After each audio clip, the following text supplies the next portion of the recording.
হায়াত মৌতের মালিক আল্লাহ, ন্যূনতম সিকিউরিটি নিয়ে চলাও হলো সুন্নাহ। এক চোখে রাত দেখি, অন্য চোখে দিন। কোনো একটা বুলেট এসে আমার বুকটা হয়তো বিদ্ধ করে দিয়েছে।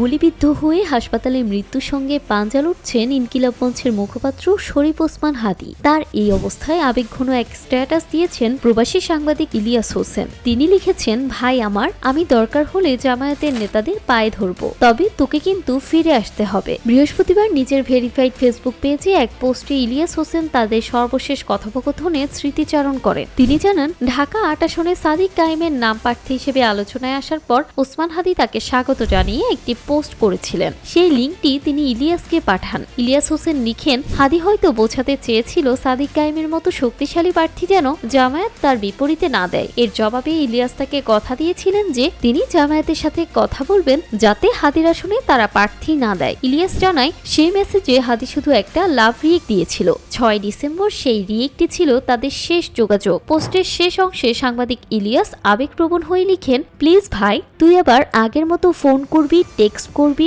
আবদার করবি, আমি আমার পেজে শেয়ার দিব ইনশাআল্লাহ। হাদীর সুস্থতা কামনায় দেশবাসীর কাছে দোয়াও চেয়েছেন তিনি।